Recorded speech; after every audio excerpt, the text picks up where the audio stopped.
Hey folks, we're back. That's right. A second season of the Our Balls Are Bigger postgame show after every green and white game. Join me along with my co-host Kyrie Zaber, the former NFLer and CFLer, and accomplished high school football coach Ryan Hall, as we break down each week's game for you. And new this year, we will welcome your telephone calls. So yeah, like a regular call-in show. Call in, we'll chop it up with you. Can't wait to have another fun season. It's the Our Balls Are Bigger postgame show.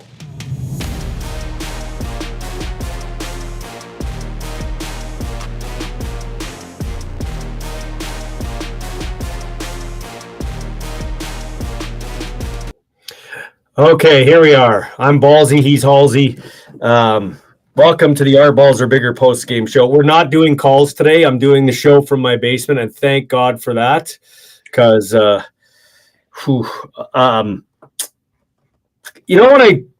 when my son made the Winnipeg Blue Bombers, Ryan, I said all along, I'm going to cover all 9 teams. 8 teams, I'm going to cover like I'm a regular reporter, and one I kind of got to put my dad hat on. Just for obvious reasons, right? Like I'm not going to report. I know a lot of stuff what's going on behind closed doors because I talk to my kid 4 times a day. But there's lots of stuff I could break that I'm not breaking just because I'm not doing that. I've never been that guy anyway. And as I watch this game, I'm not watching it as a media guy. I'm watching it as a father who's invested, and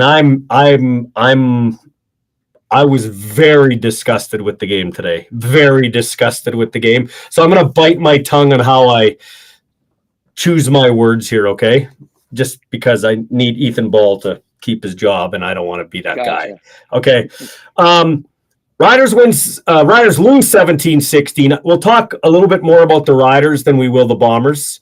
But let's talk first about I saw a nice post you had on Facebook. Just reset that for us. You were kind of done coaching in terms of football because you tried to start that program with the 3 reservations coming together with Indigenous. Yeah, that's right. OKC Buffaloes. It didn't take off after the first year. And so you were kind of done coaching football per se, other than your great tackling camps you have. But then you had a kid ask you if you help him with football. So tell us that story again. I know you told it a few weeks ago, but just tell it again because you had your post this week. Yeah, I had a kid show up first day of school. He's a grade 12 kid at my school, and came from Regina. So I didn't know him from anything, and he just came up, a really nice and polite kid, and said, "Hey, I heard you can help me play football." And I said, "Yeah, I think so," because we have a co-op agreement with the Broadview Bandits. Like Broadview's 9-a-side team has 4 different communities plus the 3 First Nation communities, one of which I coach at or teach at. That are all part of this co-op, but there weren't any kids from the First Nation schools. It was just from the 4 towns. And so I contacted the coach, Mason Moran, and he said, "Yeah, come on in, bring him in." And so I asked if they needed help. And so I just started helping out a little bit, setting out cones for practice and videotaping their game out in Foam Lake, and just kind of, work my way in just to try and help a little bit wherever I could. And yeah, just had a great season. Like Jerry, the student from my school, just fit in great on the team. Great group of guys. The kids just really embraced him, and he's a super good kid, and he fit in well, and he was a good player. And we didn't win a game. We went 0 for this year, and it wasn't really close.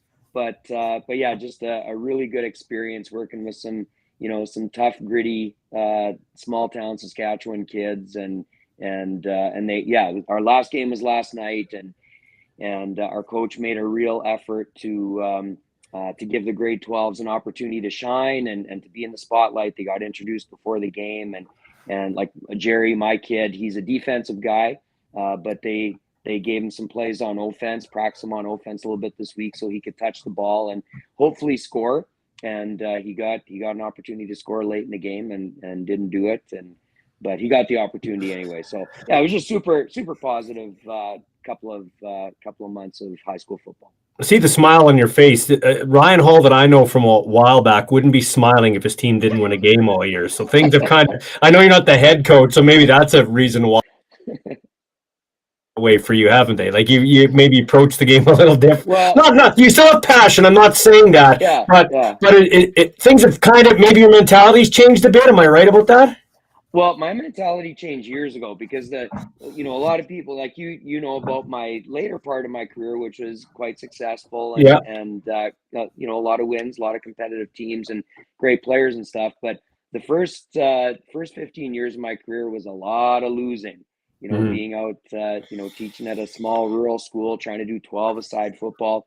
We were the smallest 12-a-side team in Saskatchewan for 10 years, and if we got 2 wins a year, that was like a super successful season.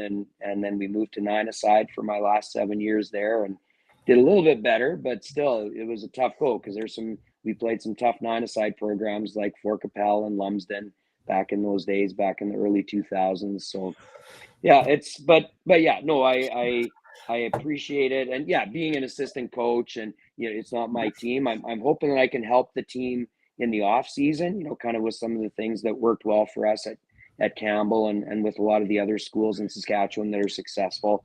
And so hopefully I can help out with that a little bit. All right, so let's break down this game. We're not taking any calls, but we are taking chat, so you can chat, and we'll get to that. And there's a few people already, so we'll get to that in a few minutes. Bring them on. Yeah, so let's talk about. I want to talk about this. Brett Lothar has been in a rhythm. He has been in a rhythm, but the longer distance field goals have been a problem for him all year. If Brett Lothar hits that 49-yard field goal, the Riders win that game. The Riders win. I don't think the Bombers will score another touchdown, so the Riders win. Well, not guaranteed, because the Bombers did get down to the 10-yard line, so they had some shots at the end. They could have scored a touchdown if they needed to. But yeah, I get your point. I get it. So one of my first things was Lothar looks like he is on track, and it's just, I think he had hit 8 of 8 prior to that, so 8 of 9. Yeah. So it looks like he is rounding into form. Although from about 45 out, it's pretty dicey. Now, I'm not saying those are gimme shots, but in today's day and age of kicking, you expect your field goal kickers to make between 45 and 52 yards with probably 80% accuracy. That's not the case for Brett this year, so that's something to maybe watch. But he does look like he's getting more consistent. Yeah, I don't think Brett's ever been like a long distance guy. He's been pretty money for most of his career, like 45 and in. But outside of 45, he doesn't have the strongest leg in the world compared to a lot of guys we see these days. But yeah, so it's been great to see him kind of get back on track the last couple games. But yeah, certainly that miss was a pretty significant factor in the game. And how about the Mirko? He comes in midway through the season, and he probably had the 2 best punts of the year by any punter in the CFL that I can think off the top of my head. Like 2 true coffin quarter punts. Yeah, out of bounds inside the 5-yard line. Those are, I texted you money, like those 2 money signs. Like he punted 2 beauties on those. And that just puts an offense in a tough position. Like when you're backed up like that, that's not a comfortable position to be. So yeah, those are great plays by him. Okay, so end of the first half, pretty interesting play calling from the Bombers. They looked lethargic, like they were jogging the 2 plays. It looked like the energy on the field, which isn't the coach's fault, wasn't there, okay? And then on 3rd and 2 from the 47-yard line, you've gone for field goals before, long-distance field goals from Castillo. He's shown he can kick it that far. Hell, he kicked 163 yards in Calgary.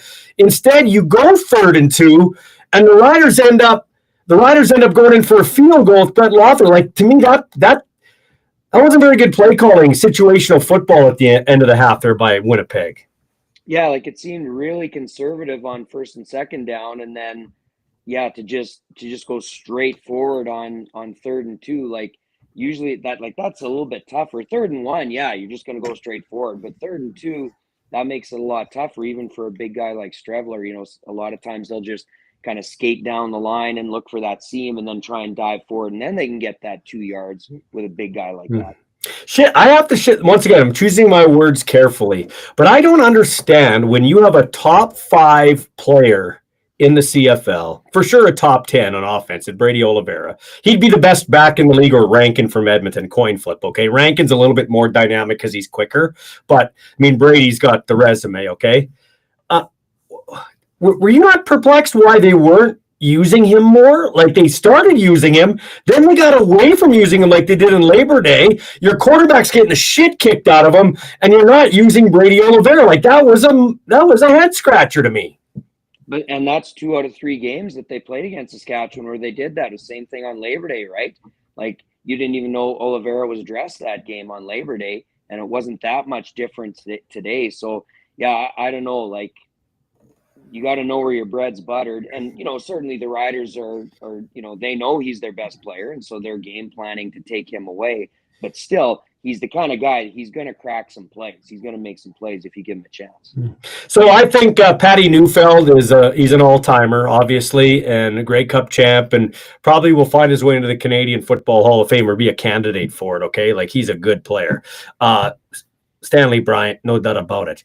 But those guys, the last few weeks to me have been looking a little long in the tooth at times. I'm not saying we still don't have gas in the tank. Like, you'll see some great plays from them, but the last few weeks it's kind of been uneven from those two guys, in particular on the O-line. Well, I mean, people have been talking about that with Winnipeg for the last couple of years, right? That their roster is getting pretty old, and they're a little bit hesitant to let move on from some of the older veterans. And I think that's probably just a couple more examples of that same thing that, I think Mike O'Shea's a pretty loyal guy, and he probably trusts those guys because they've been around so long and they know how things go with the Bomber organization. So I guess he's sticking with them. But yeah, definitely the clock's ticking.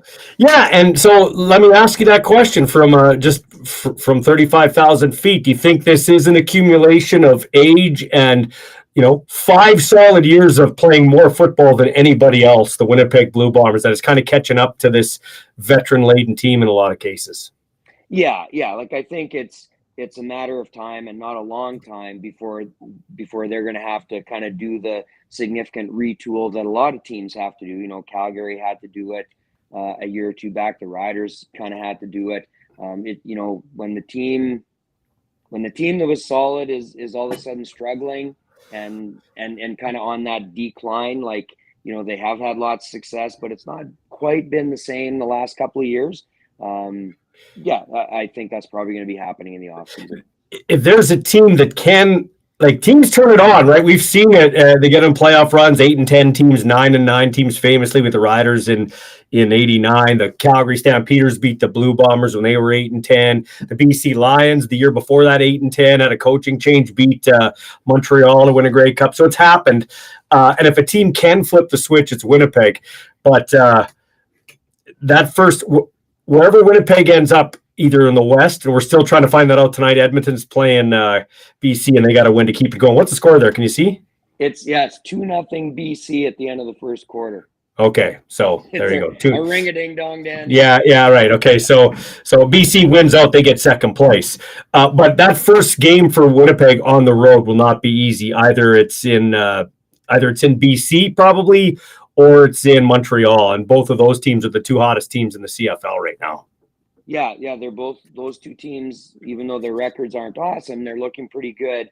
And Winnipeg just seems to kind of be struggling and stumbling a little bit, so it's going to be tough. Man, and Zach's been taking a beating, hasn't he? Oh man, like that hit by was it 47? Yeah, the linebacker, like just perfect textbook tackle. Shoulder pads in the torso, wrapped him up, took him to the turf. Man, like. Even just some of those ones where he's scrambling and the Riders were shoestring tackling him from behind, and that even on those ones looked like he was going down on the turf hard and having a tough time scraping himself up. We're going to take a break and we'll get to our takeout of the game.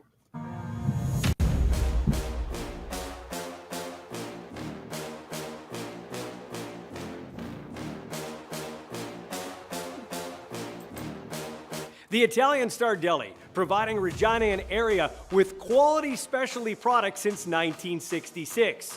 When you visit the Italian Star Deli, you're truly part of the family. So drop by any time and they'll help you find whatever your heart and palate may desire. Whether you're looking for olive oil, specialty meats and cheeses, pasta, sea salt, vinegar, canned tomatoes, or one of their mouth-watering famous sandwiches. You're sure to find it and so much more at the Italian Star Deli, 1631 Victoria Avenue, Regina. Okay, so the Italian Star Deli, one of our great sponsors. Carlo's brother just put on on their Instagram page. He put up a video from 1988 where Carlo, looking like Weird Al Yankovic's kissing his younger looking wife. That she's still beautiful, but Heather, and then showing the mom, and she looks, oh man, does she look young too? From like the late 80s, Italian Star Deli, great place there on Victoria Avenue. The takeout of the game is one you referred to. 47 Aubrey, backup linebacker, sticking it right in the gut of Zach Collaros. So let's talk about the Riders for a second, man. They arrested some guys, but they dressed some guys on defense. Like, you got to give it to Corey Mace's team. They didn't really have much to play for. They came in, they battled hard and pushed the Bombers. So from a competitive standpoint, if you're the Elkamos, you got to be happy with how the Riders put in the effort. Yes, they put Cone in, took Mayer out. If Mayer plays, maybe the Riders win that game. But you got to tip of the helmet to Corey Mace's team. Well, here's what I don't get. Like, I watched the broadcast on TV and listened to Rod Smith. I don't know how many times he said what you just said, nothing to play for, nothing game. Yeah. Like, what a load of crap. That was a super important game for Saskatchewan. Super important game for all those guys that got the opportunity to play. Like Mitch Picton. Was that not an important game for him? Or Jake Mayer or Brooks, 33? Like all these guys, they're in there. Or Sap, the corner, like, he got an opportunity to start, didn't look awesome. He got toasted deep a couple of times. Like, that was a huge game for those guys. Even though it doesn't mean anything for playoff standings, it's super important for those guys to make the playoff roster or to show what they can do. So maybe they get picked up by somebody else in the offseason as a free agent or whatever. And it helps them to be more prepared by getting their backups, lots of good quality reps, especially the backup quarterbacks, getting them live reps, because you never know when a quarterback's going to get injured. And so I just didn't get that. So I really liked Corey Mace's approach to it, because I think he has that same attitude that, no, we're not here to piss around. Like, we're not mailing this in. This is a freaking football game, and we're getting paid, and we're here to win. And I don't care who's playing. I don't care who's sitting or who's down on third on the depth chart. You get in there and you play like you're supposed to play. You show what you're supposed to show. And I think some guys did that today. Some guys did a great job. Yeah. So I just totally disagree with the fact that this is a nothing game. There's no such thing as a nothing football game. I guess what I meant was, and you're right, what I meant was nothing in the standings. You wouldn't. What I guess I would say is, you wouldn't fault them if they came here and were beaten by 3 touchdowns. It's like, I get it. That's the thing I didn't understand with Winnipeg too. You got Jake Mayer, who hasn't seen many reps, and he's got a backup offensive line in front of him, and they played well too, by the way. I don't know if they at times, but let me finish. Let me even get 10 yards rushing. Yeah, that's true. But let me finish. So you got a backup offensive line, and you got backup receivers, and Winnipeg rushes 3 consistently. I didn't get why they didn't send more of the house. Like, you're concerned about backups beating your DBs deep. Like send the house. Make Mayer get rid of the ball, especially Cone. You're rushing 3 against Cone. Come on. Yeah, and I mean, like, Mayer showed seemed like no willingness or desire to throw downfield. So he's just throwing short passes. So, you can totally tighten things up. You can bring your defensive backs up, play more aggressively. You can bring that pressure. Even 5 guys. Bring 5 guys, and you still can play cover 1 behind that and have a safety free. But, they seemed really conservative, and I'm not sure why, because like when Cone went in, at least he made the attempt to go downfield and made that, Picton made that great contested catch there to come down with it. But he was just playing the short game, kind of the nickel and dime for most of the game, and I don't think that Winnipeg took advantage of that at all. So Jake Mayer was a starting quarterback for Calgary. They moved on from Bo Levi Mitchell for him, and hindsight's 2020. Maybe they moved on too fast the way Bo's playing. Okay. Jake had time with Mark Mueller in Calgary, and I'll talk about Mark in a minute too. But I like Jake Mayer.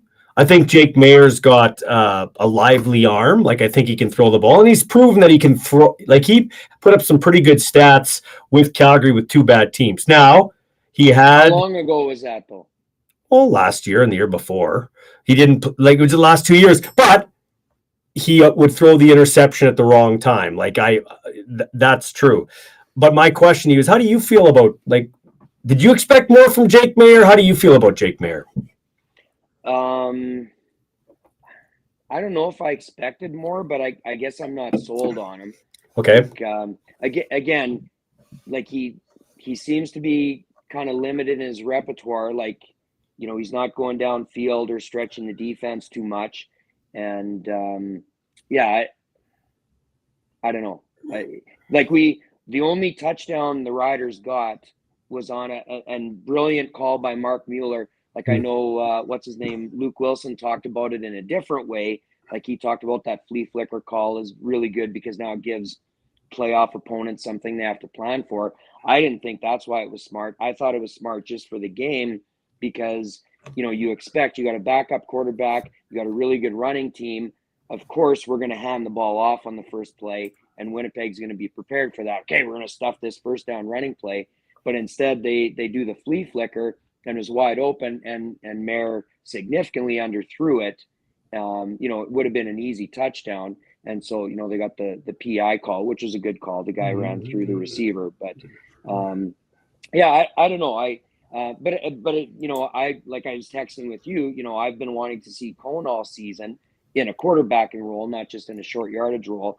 And when he went in, like his first few throws, he was throwing into pretty tight coverage. So I don't know if the Rider receivers just weren't getting open, if that's why Mayer wasn't able to find guys a lot of times with the 3-man rush. He was, you know, getting flushed out and not being able to make throws. But Cone was kind of in a similar situation a lot of times. I can't remember so far since Mark Mueller's been the offensive coordinator. It hasn't been all Picasso's. There have been paint by number games. There's no doubt about it. But like, I don't know too many times. Like, the offensive coordinator is a highly criticized or scrutinized position here in Saskatchewan. I think Mark Mueller is the best offensive coordinator. I can't think of a better offensive coordinator in the CFL right now. Like, there might be somebody as good as him, but off the top of my head, I'm like, I know Jason Moss calls a good game as the head coach in OC in Montreal. You know, Dave Dickinson's been around the block, but like Mark Mueller's really coming into his own. I did like that flea flicker call. Great way to open up the game. Yeah, super great way. Yeah, and like there's because I watch the games on TV, I don't get the all 24 view, you know, where you can kind of see everything developing and what's going on and who's open and who's not open. But it's kind of been unusual because there's been numerous times throughout the season, and you and I have talked about them on previous post-game shows, where I've talked about, like, that was a great play call by Mueller. Like back in the summertime, I can't remember who they were playing, if it was BC or whatever, but BC was like all over them with their defensive backs when they're running those quick slants. And then Mueller was like, okay, you want to jump our quick slants? We're going to run a slant and go, and touchdown. And then he did it again a few games later, touchdown. You know, made that play call in the slant and go. And so, you know, obviously that's like, you know, you can see that's offensive coordinator. That's not quarterback making a great throw or receiver running a great route. That's offensive coordinator saying, okay, I see what these guys are doing. We're going to screw them on it. And you make them pay. So I see a team that's bought into Mark Mueller calling the game, and maybe it's because it's his second year and everything like that. When I look at Winnipeg's side, I'm not sure how many guys are bought in. And I think a lot of times when it's a little disjointed on that side, and I've never been a coach in the CFL, so I'm not saying that Jason Hogan's not doing a good job. But where I'm getting at is I find quarterbacks play a little bit desperate when maybe they don't believe in what's being called. And I think Zach Collaros is playing a little bit out of his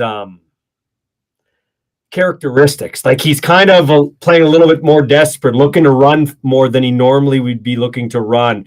You know, heaving the ball deep when that's really not what, you know, there's a couple throws the last couple of games. I don't know if I'm reading that right, but as a coach, do you kind of think that too, when players don't really maybe buy the coaching, they kind of play out of characteristic of what they normally do?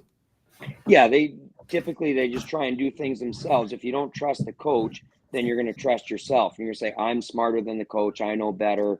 I'm going to do what I think is going to work, because I don't think what this person's telling me to do is going to work.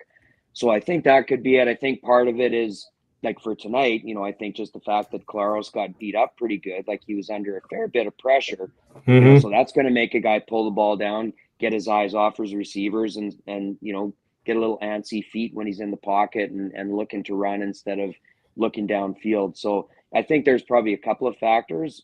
So I don't know how much of it is lack of faith in the offensive coordinator, but definitely he's showing that he's not sticking to the script probably as much as Zach Claros usually does. Well, that'll be the difference maker in the playoffs for the Riders, is their front seven, in particular their defensive line and the rotation and all the guys they got there, because Micah didn't even play today. You got Caleb Sanders, you got Sod in there, you got the Prime Minister Malik Carney, you got all those guys, and then Thurman and the linebacking core. Like, it's a pretty AJ Allen has really stepped in. Like, he'd be off the top of my head, he's the outstanding Canadian for the Riders this year. Like, almost another interception today. He's really come into his own. I should have had that one. Yeah, right but that's going to be a difference maker for the Rough Riders, I believe.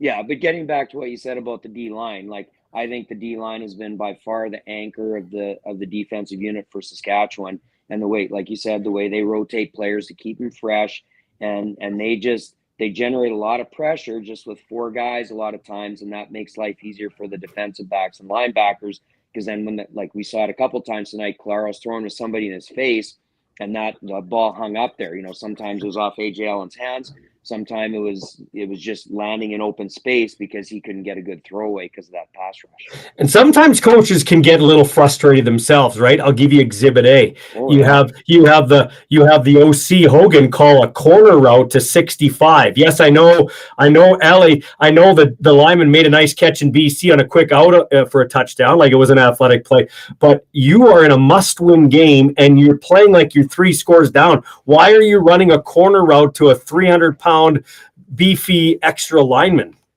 Like, a corner route is the hardest pass to catch.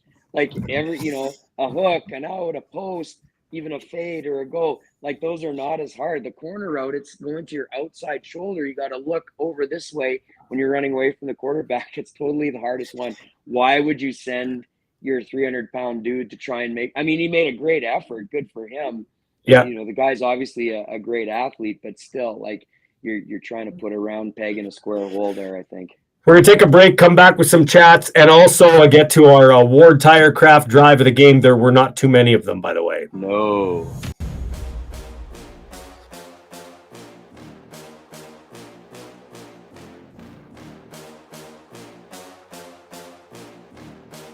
Ward Tire Craft Regina, proud to be the last of the small town style tire and automotive shops in the city, prioritizing the happiness of their customers and the safety of their vehicles. They've had some of the same customers for over 40 years, including yours truly, which is why I asked them to come on board as a sponsor for my shows. For all your tire and mechanical needs, go see Michael Barth and his crew at 101 Dudney Avenue. Tell them Ballsy sent you, and you get 10% off.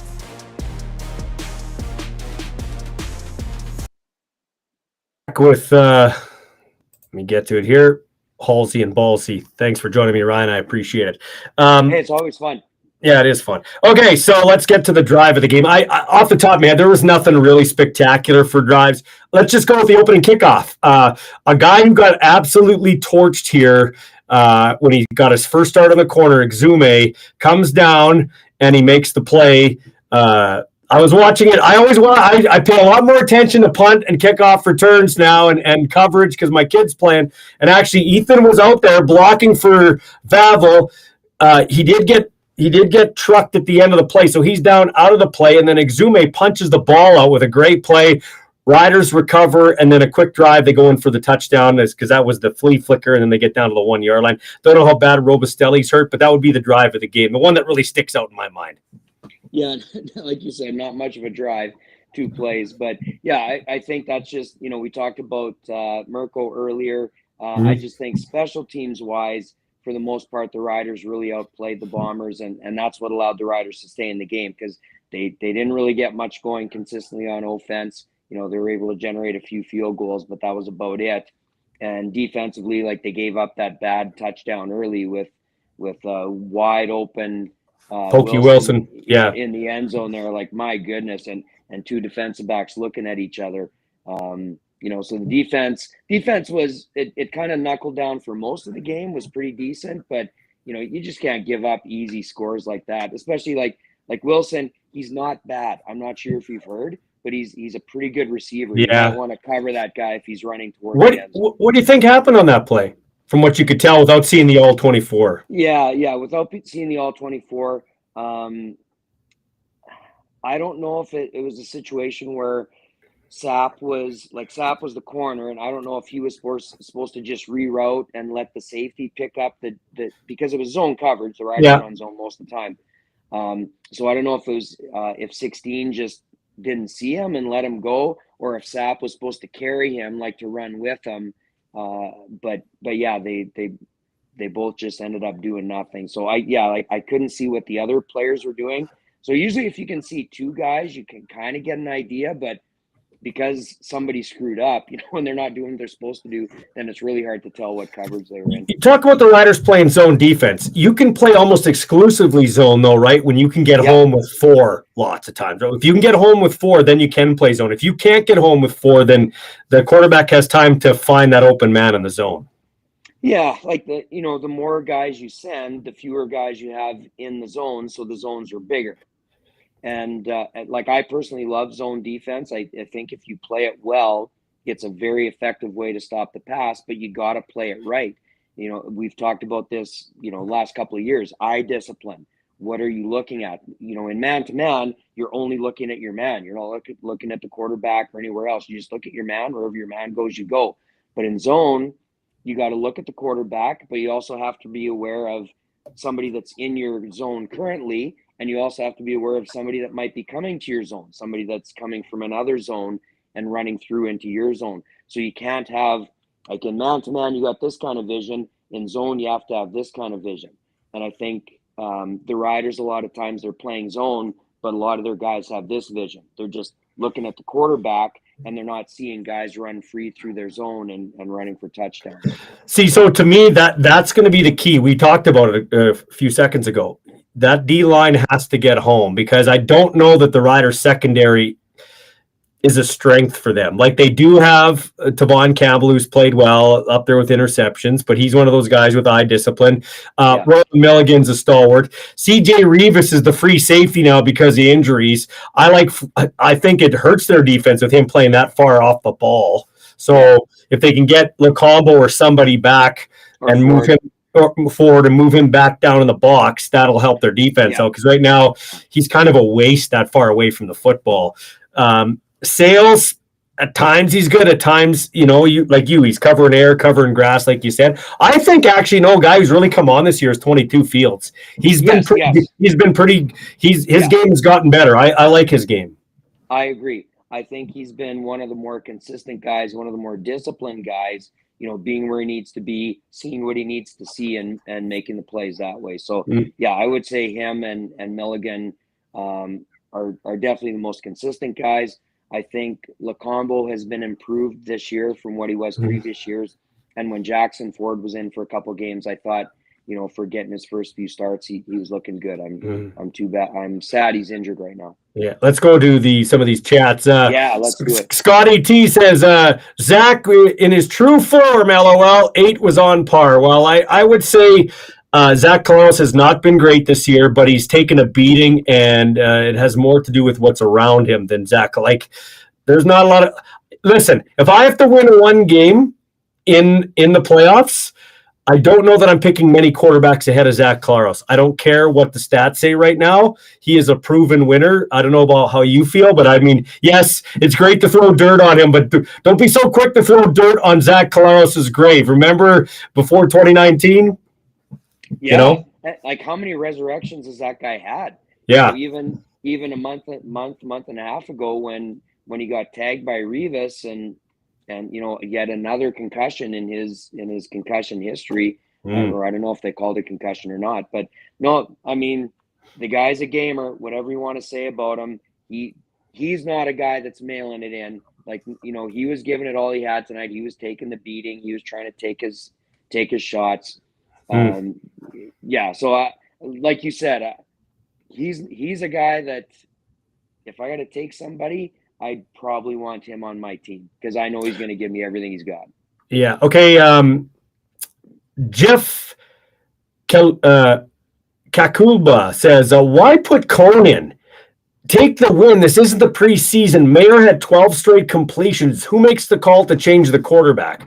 Well, I'm going to say the coach gets final say. Mace gets final say. Mark Mueller might suggest it. They probably go into the game, right, Ryan, knowing, hey, regardless, we're putting this guy in. We want to get him some reps. Yeah, like, going back to what I said before about it wasn't a nothing game, that doesn't mean that winning is the top priority for tonight. Like, the top priority is getting this team ready for playoffs. So is it more important to keep the win, and if we think Mayer gives us a better chance to keep him in, or is success in the playoffs better served by giving Jack Cone 3 series on offense because he hasn't really had many meaningful reps in the season, to give him some looks? If I'm the head coach, I'm doing the exact same or similar thing. I'm making sure, because I haven't seen enough of Jack Cone. He's been on the roster for 2 years.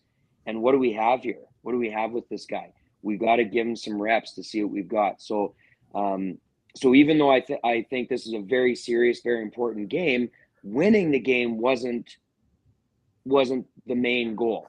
The main goal is what's the best way we can get this team ready for playoffs and build our team and our program. Yeah, Ward, who's called in before, and we appreciate the calls. We're just not having him tonight. Losing is never good. You want to go into the playoffs winning. Yeah, that's true.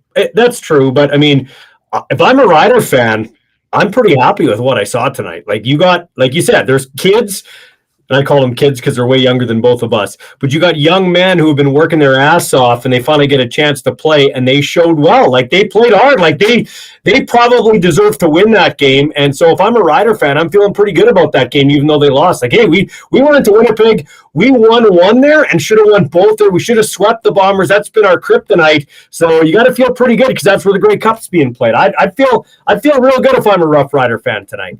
Yeah. Like, I think, like, Ward's right, that winning just kind of, it's something that perpetuates it. Once you're winning, you get on a roll and stuff like that. But at the same time, I think the Rider organization, the coaching staff and the players will look at this and say, like, we sat one of our best defensive linemen. We got a number of DBs out. We sat our starting quarterback. We sat our starting running back, who's been our MVP this year. We sat some of our own linemen. And they had to wait until the last play to kick a field goal to beat us. Like, yeah. We're doing okay. Well, I'll tell you right now, Edmonton's beating BC 7-2.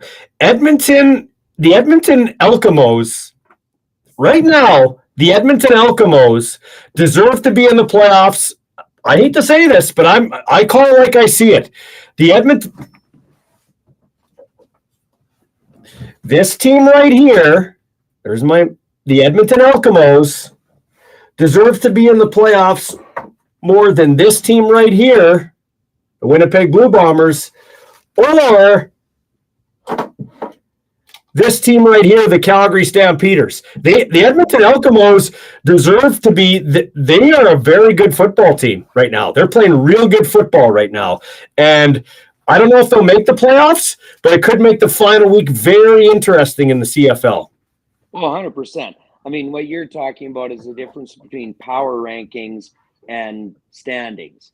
And, of course, the playoffs are based on standings, which don't necessarily reflect power rankings, which means who's the best team right now. Who's the team that's playing the best and looking good and maybe had a few games or a month of games in a row that have looked really good. And certainly that's Edmonton right now that they've – and, we talked about them earlier in the year. We talked about Edmonton, and they're losing and losing. In the last few years, they've been losing and losing.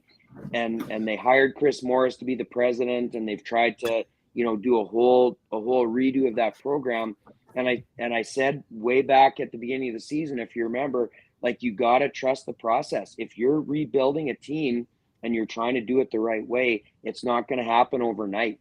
Like, I'm surprised it's happened this soon for Edmonton. I'm very happy for them that it's happened this soon, that they're seeing these results and they're really getting some great momentum here. But the Titanic doesn't stop on a dime. Like when it's been going toward that iceberg year after year after year, it's going to take a while to, hang on a second, let's get that thing turned so we don't hit the iceberg. And they're finally getting it turned. So whether they're able to get into the playoffs, I'm not sure, but if they do, they're going to be pretty darn dangerous. Yeah, they are going to be very dangerous. And here's the big question: can you imagine? Listen, I'm a Canadian first guy. Okay, I at the start of the year said the most exciting player in the CFL is Trey Ford, and I say he's still up there in terms of excitement. I didn't say he was the best player, but where would the Edmonton Elkamos be if Cody Fajardo was the starting quarterback all season long? And I think Cody's a gamer. You're not going to find a tougher guy. He played the game of his life in the Grey Cup. I still think he's a mid quarterback, but he's a leader. And like Davis Alexander, when he plays, the Alouettes are a totally different team. He's infectious. It spreads. And Cody's the same kind of guy. Like Cody, you'll play for Cody Fajardo. Yeah, I don't know if it would have made that much difference if Fajardo played the first 5-6 games of the season this year, because I think there was so much other change that was going on around the team. Mm-hmm. But that decision by Killam to abandon the Trey Ford experiment and go with a veteran that's been there and won a Grey Cup, like you said, with Toronto last year, or with Montreal, a couple of years ago. It's sure making him look like a genius. Like, look, first half of the season, Killam looked like, holy cow, he's going to be one and done. But again, you got to trust the process. And I think with Morris and Killam and the guys that are running that organization, they're doing the right thing. They're doing the things that are important to get the team turned around in the long term. Not just, okay, what do we got to do to win this game, but like, where do we want to go as an organization? And it's 10-2 now for the Double E, so they're leading 10-2 over the British Columbia Lions. Time for a sponsor break.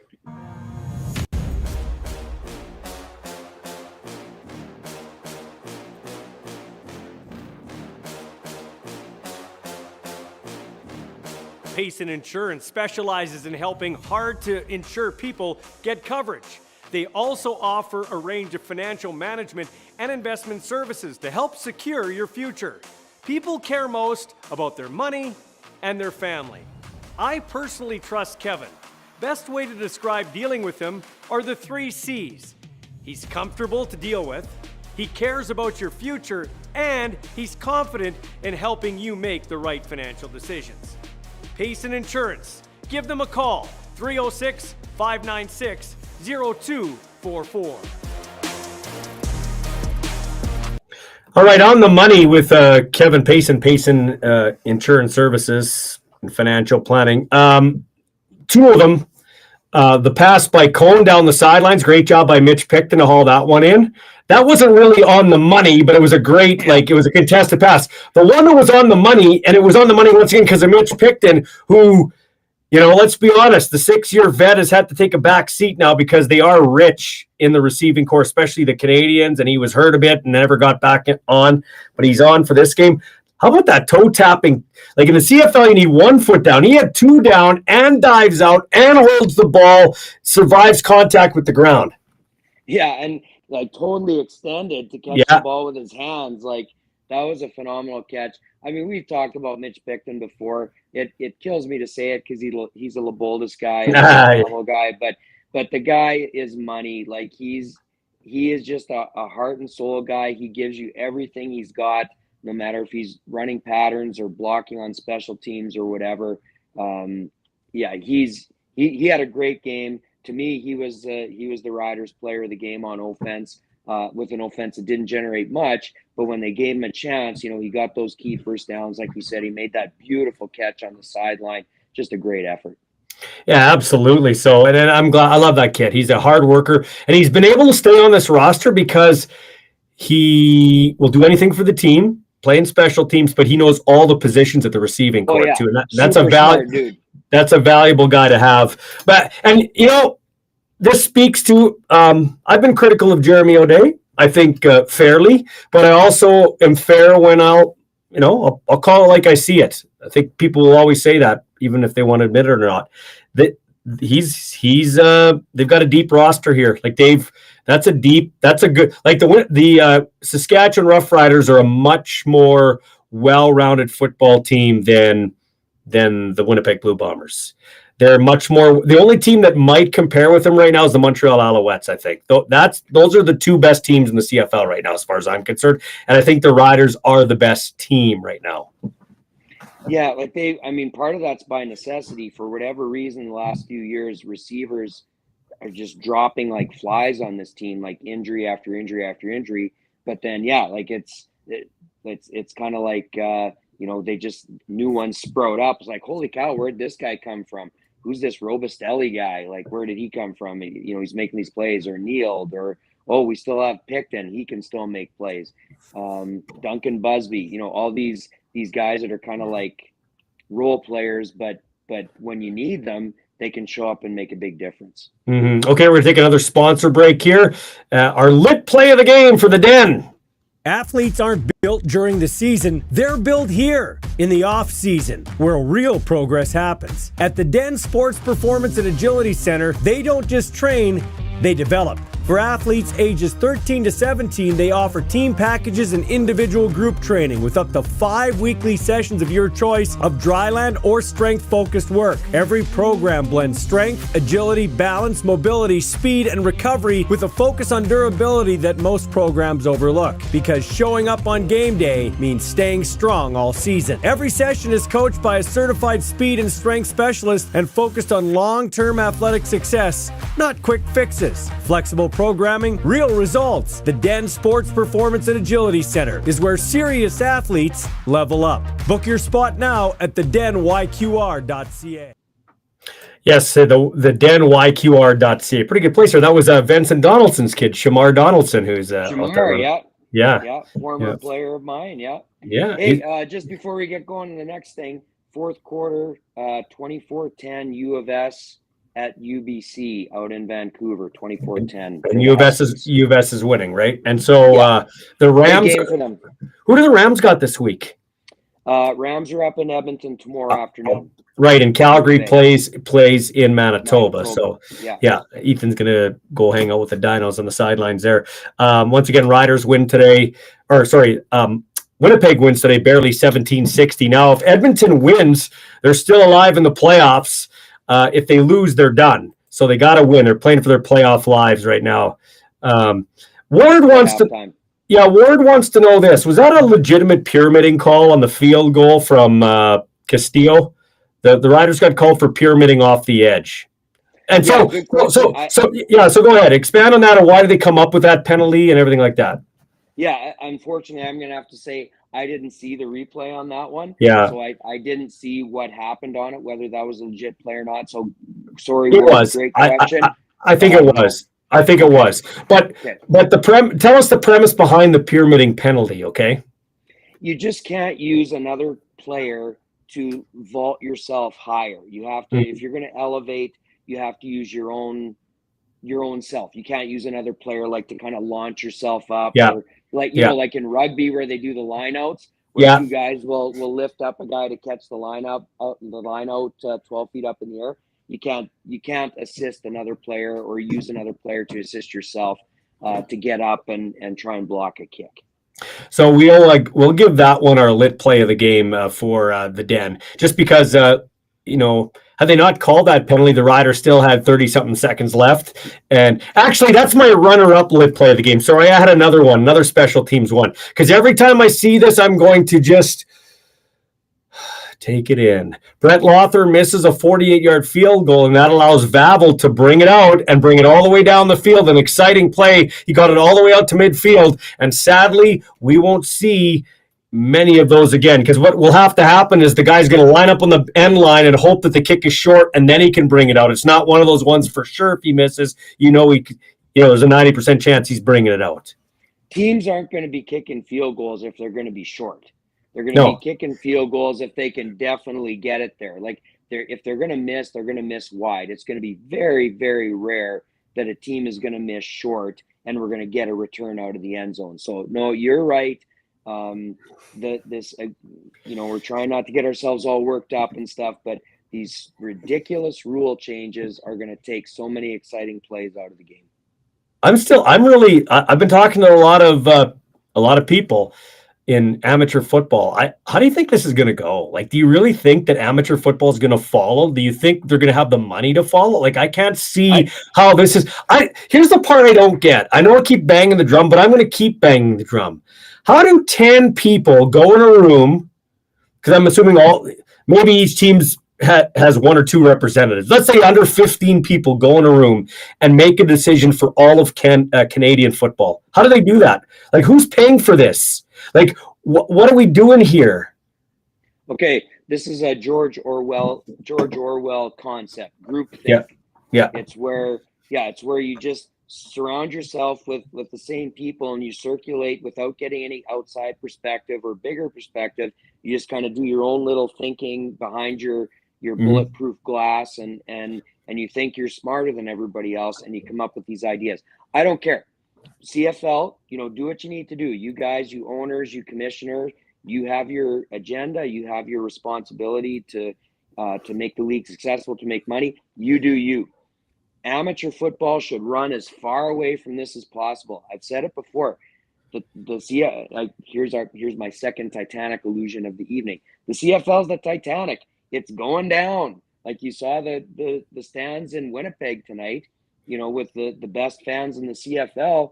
There's a lot of fans that look like blue seats in Winnipeg tonight. The same thing we've seen in Saskatchewan and many other stadiums. If you think this is going to bring all the people back to Princess Auto Stadium and Mosaic Stadium and Commonwealth Stadium, okay, go for it. But everybody else in Canada, amateur football from U Sports right down to Mighty Mites and everything, no, we're not changing a thing. We're not going to change a thing. You show us 5 years of success and growth and excitement, and this is best for the game. Okay, well, now let's start thinking about all of our amateur football fields across the country and changing our fields and moving the goalposts and redoing AstroTurf and all that kind of stuff. But until that 5 years all of a sudden turns the CFL around and they're making money hand over fist and they're selling out every game, I think amateur football should stay as far away as possible. Stay Canadian football, stay Canadian roots, exciting, unique Canadian identity football. I think our league is following. I had my son on yesterday. I think our country is following, or our league is following our country. Our country lacks identity. We're losing what it meant to be Canadian. Like we used to be the politest country in the world. We're not polite anymore. Like, we're not as polite as we think. It's not the same anymore. It's not. We're losing our identity. We don't have our structure. We don't have what makes us. And the same thing with the Canadian Football League. We're losing our identity. We're giving our identity away. Like, the thing the league screwed up on is this. Other than their stupid posts that they keep screwing things up on. The thing or one of the things? One of the things that they screwed up on. They've never been able to market. They couldn't organize a one-car parade. Do you know how easy it would have been to strike when the iron's hot? It was all elbows up, and that was all bullshit from Mark Carney. He's a big phony as far as I'm concerned. But Canada, it's the Canadian game. This is a true Canadian league. You want to support Canadian? Get out to the CFL. Do a marketing campaign about Canadians in the CFL. Like, really dig down into the Canadiana. We come together and want the biggest party. We don't do any of that. Like, what? They totally had, it was right there for them on a silver platter, and they didn't do anything with it. And then they wonder why. In so many different ways. Like, watching the game tonight, I saw a couple of those World Vision commercials with Oliveira and those guys that went over to Africa. Yeah. Well, show me a freaking documentary. Yes. Show me something on Netflix or YouTube or whatever that I can watch and see this whole story. That looks so cool. Well, what the heck did they do? I don't know. They danced with some kids. They carried some water. Is that it?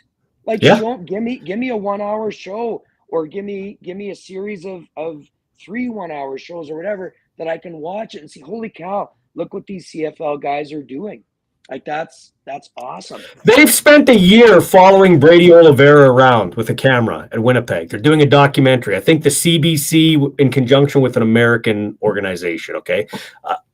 Maybe I'm speaking out of school here, but I'm going to say it. So they're following him around, kind of like what they did with Andrew Harris, right? The running back Relentless. That was a great Amazon thing. I don't know if you watch it, but it was great. So I had Andrew on the podcast talk about it. So they've been following Brady Oliveira around, and the CFL will not let them use footage from the game. They will not let them use any footage or anything from the game. How fucking dumb can you be? Sorry, there's no other way to put it. How dumb can you be? You know, I don't swear very much. Yeah. But I'm glad you said it, because I would have just wanted to say the exact same thing. Like, can you not get out of your own way? Can you not get over yourself and just look and think, what makes sense here? What would promote our league? What would make fans interested? What would get people who aren't fans interested to say, oh, that guy, that they're following around. Yeah. Oh, he also plays football on Friday night or Saturday afternoon or Sunday afternoon or Thursday night or whatever. I want to check this dude out. No, we don't want to show any footage. Are you freaking kidding me? Yeah, I know. Dumb.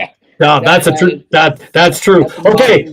That is I will say this though, in positivity, I like MJK. I like Machine Gun Kelly. Like, I don't like him, but I like. Listen, I'm a 53-year-old dude. You're slightly older than me.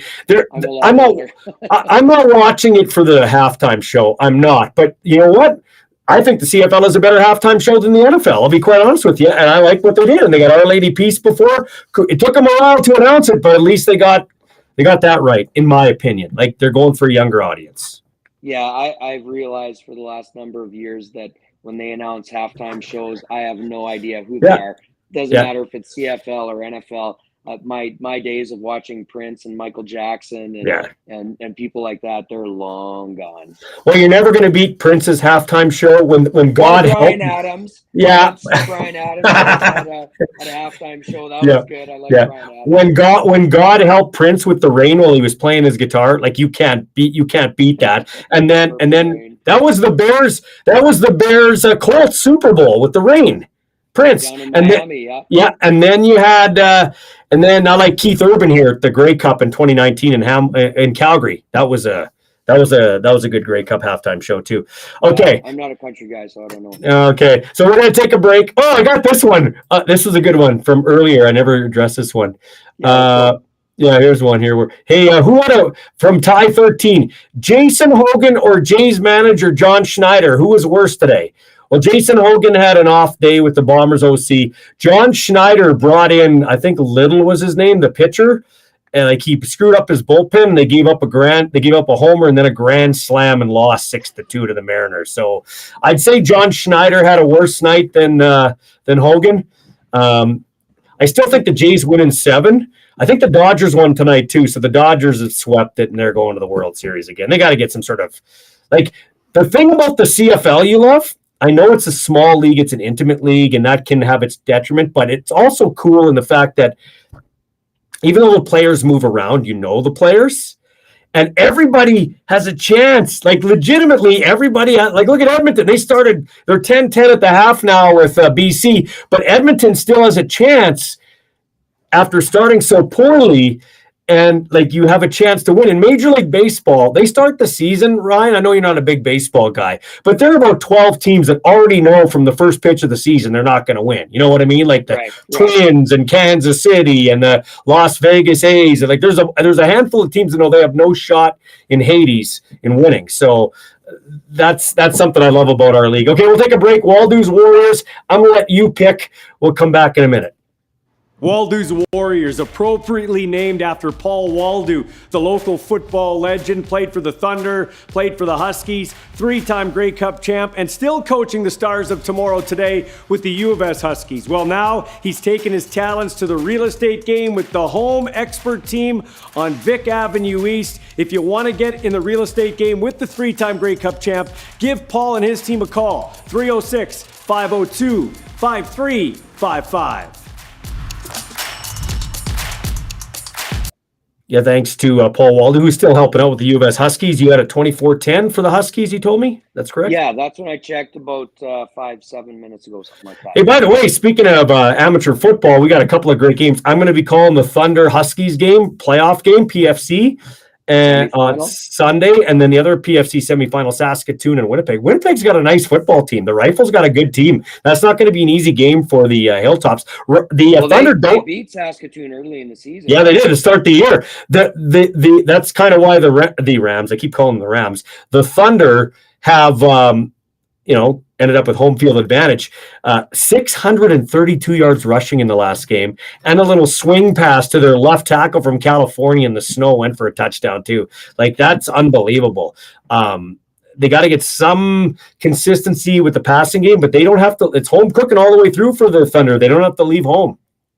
Yeah, and I mean, that was the thing last year too. Same type of deal, right? Like they lived and died with the run, and when it came time when they played Kelowna, Okanagan Sun in the semifinal, they just their pass game was not existent, and that kind of bit them at that time. So hopefully they can get that improved. Yeah. Okay, so let's get the Waldo's Warriors before we wrap the show up. I'll give you. Who did you have on offense for the Riders? Well, Riders, Mitch Picton, just with that string of catches that he had in the second half there. He was, he didn't drop. They were key catches. They were first downs, getting the chains moving, stuff like that. And the guy he's reliable. Okay, so he's on offense. On defense, who do you got for the Riders? I really noticed Brooks today. Like, I thought he was flying around. He had pressure on the quarterback. He was making tackles. Really a high energy guy. So yeah, 33 Brooks was my pick. Okay, and then on special teams, did you have? I guess you have to go with the punter, don't you? Yeah, like when I was texting you, I was just about to text either Mirko or Lawther, and then Lawther missed. So okay, well now it's going to be Mirko. Yeah, when you put two punts out of bounds inside the 5, that's pretty good stuff. Okay, and I'll pick the Bombers. Offense, I'm going to go with Brady Oliveira. He had over 100 yards, all-purpose yards. And Brady Oliveira is, like, the Bombers' offense is the reason why they're 9-8 right now. They've had injuries at quarterback, and Dembski's out, and he'll be out for a bit, I think, with that hand. It's never easy with a hammy to probably rest him against Montreal and then see if he can go in the semifinal, either West or East semifinal. But Brady Oliveira, everything runs through Brady as it should. I think he should touch the ball 20 times a game here on out. Like, just give him the football. Like that, he's the recipe for their success. Because therefore defenses can't pin their ears back on Collaros too. Like, it's going to protect your quarterback too. Yeah, and again, like you said early in the show, I don't know why they didn't do that, especially because same thing. Like, even though the Riders only rushing 4, they're still all over Collaros the whole game. So loosen those guys up, get them playing the run. I'm going with Woodby as my defender. I think he had a fumble recovery in the game and he was around it defensively. So I'm going to go with Woodby for the Blue Bombers. And on special teams, like Castillo is money. He's money for the most part. But I'll go with Vavel. Even though he had the fumble, he's dynamic. Like, he can flip a field for you. He's the CFL Rookie of the Year, in my opinion. So Trey, and his game has really come on here lately. I know he had the fumble. He's got to protect the ball. But remember when they had him playing DB and return? His game kind of slipped. It's tough playing defense and returning in this thing. It takes a special. I couldn't believe when Purefoy, as an older player, did it that takes a lot of stamina to do both. Yeah, like if you're running around in zone coverage or man coverage or whatever on first down, second down, and now go back there and return a punt, that's pretty tough. Yeah, Valvo would have been my pick for a special teams player too. I thought he had a good game.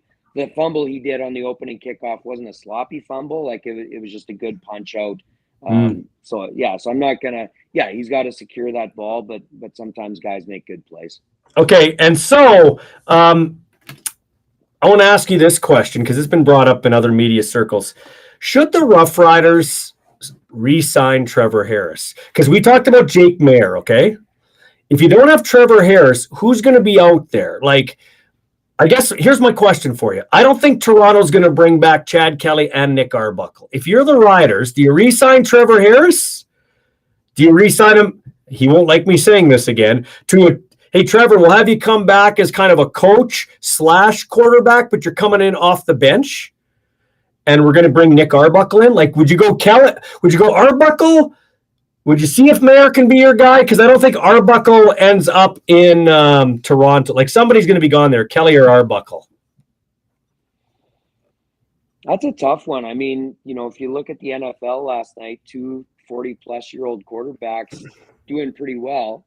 Mm-hmm. And I think Trevor Harris is kind of similar type of guy.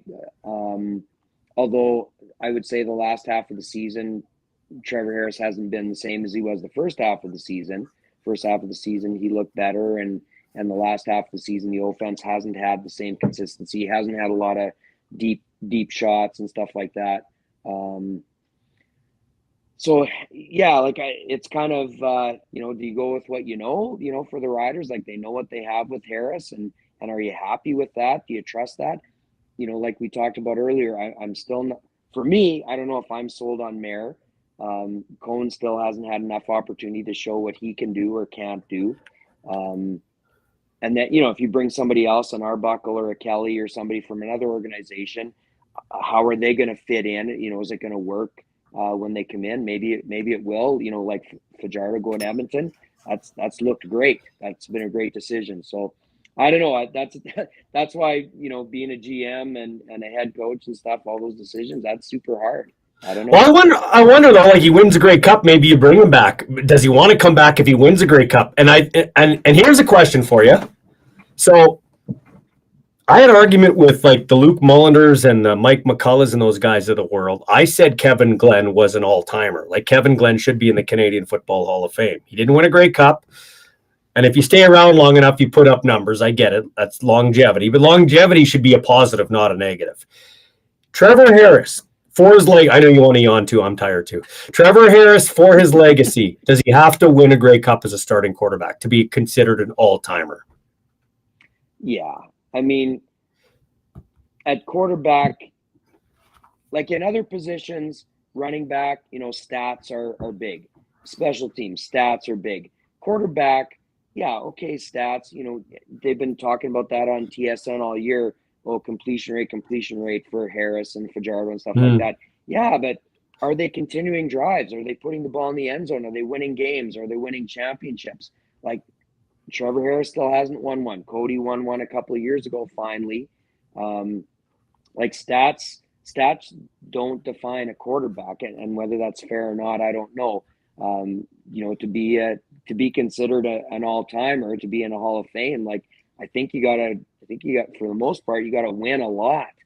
And even if you don't win a championship, like I know Dan Marino didn't win a Super Bowl and he's in the Hall of Fame as a quarterback, but you got to win a lot of games. And I don't know what Trevor Harris's win-loss record is over his career, but I'm kind of guessing it's a little over 500. Well, he is he's up there for all-time completion percentage. Yes. He's up there for passing yards because he's been in the league for a long time. And he has won 2 Grey Cups in a support role. He just hasn't been the starting guy like Cody was. Just hold on here. I'm gonna look this up here. You brought this up, and then I'm gonna bring up an NFL comparison, which would kind of tie into what you're saying, which is interesting. So, Trevor Harris career stats. I don't know what his win-loss record is. I don't have that. He has, in his career, 204 touchdowns, 95 interceptions. Yeah, 95 interceptions. That's a little better than 2-1. Yeah, and he's got 37,585 yards. Let me see his career record here. I don't have his career record. I'd have to look that up. I do think he needs to win one for his legacy, because here's where I'm going to go with this. If you look up Ryan Tannehill's stats, okay, Ryan Tannehill, the Tennessee Titan quarterback, he has better career stats than Troy Aikman. But Troy Aikman is in the Pro Football Hall of Fame because he won 3 Super Bowls. Well, yeah, what's Troy Aikman's career completion percentage? Like 60%? 61% or something? Yeah. Like, exactly. His stats were not great, but yeah, he had a great offensive line. He had a great running back. Did you see the Cowboys, the Jerry Jones game? I watched 2 of it.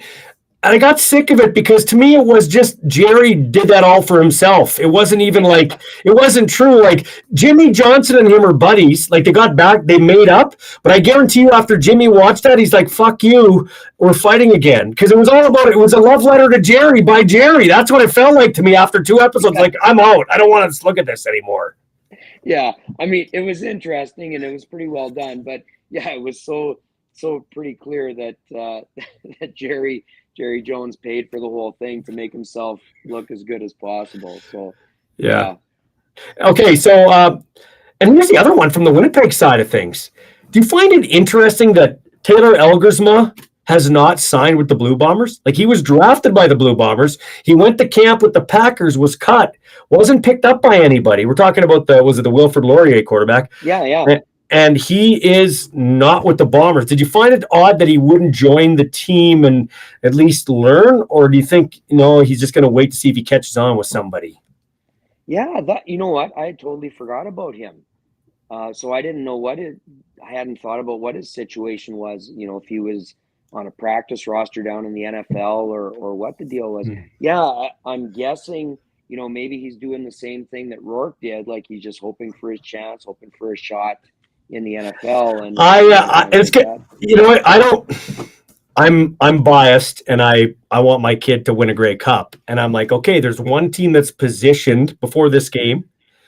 I'm not gonna lie to you. After this game, all bets are off. But I'm like, there's one team that's positioned for a crossover. It's Winnipeg. Geographically, they're in the right spot.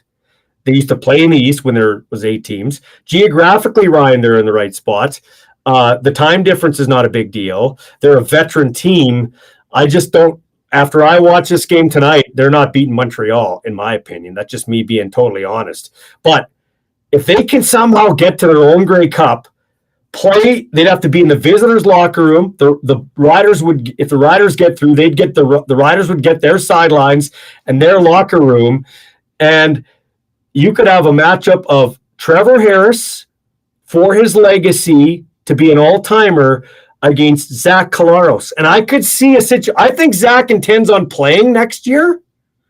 But with the way that he got the shit beat out of him this year, if he wins a Grey Cup, he leaves on top, right? You can't get any better than that. And if Trevor Harris wins a Grey Cup, he leaves on top. Like that would be a juicy storyline. And then Elgersma comes in as the heir apparent the next year. Yeah, that's a pretty good story if it works out that way. For whoever it works out for. But yeah, you never know. And again, like you asked a few minutes ago, I'm still not sure where that leads the Riders if Trevor Harris does ride off into the sunset, if everything works the way Rider fans would like. Okay, well now who's the next guy? Is it Mayer or is it somebody that they bring in? All right, so last word to you. I'll ask you a question. If you're the Bombers, how do you feel after this one? Oh, geez. Like you kissed your sister? Yeah, I say this all the time. It's really hard to win football games, no matter what level of football you're talking about. It's really hard. So they won. They're still alive. They still got a good chance at playoffs. But yeah, you got to be looking at yourself in the mirror and going, "Holy cow, boys! Like we're not playing great right now. What do we got to do to pick it up?" Okay, and if you're the Riders, if you're Corey Mace on that plane home, what are you thinking about your team? We talked last week after the last game, and I said, I think, the Riders have been very mediocre in the last month and a half. Like basically since Labor Day, they haven't looked good. It seemed like those two, the Labor Day and the Labor Day rematch, the Banjo Bowl, really seemed to take a lot out of them. And they barely, they had a couple losses and their wins have they haven't been pretty wins. They haven't been dominant wins. Like their last one was, I think, Montreal back in August. So they haven't been looking great. So I think if I'm Corey Mace, I'm thinking, hey, like we sat a lot of our key guys. We got a lot of guys injured that we're trying to get healthy, and we made it through this game. It seemed like they got through pretty healthy. Some guys got experience. A few guys stepped up. I'm probably feeling pretty decent if I'm Corey Mace after tonight's game. Well, I appreciate your time, man. Enjoy the weekend, and we will talk next week, I'm sure. Thanks. Appreciate it. Yeah, always fun, Michael. Have a good It's always fun talking to you, man. Thanks a lot. That is Ryan Hall. I'm trying to gas your camera here. There we go. Ryan Hall joining us here. Hallsy, I'm Ballsy. Thanks to all our sponsors, and be sure to tune in to Ballsy and Cut 3 times next week as we break this one down and get ready for the last regular season week in the CFL. Thanks for catching the show. A reminder, the best form of promotion is word of mouth. So please tell everybody you know about this show. As we grow this show, we in turn help to grow the game we love, the 3-down game. Catch you next time.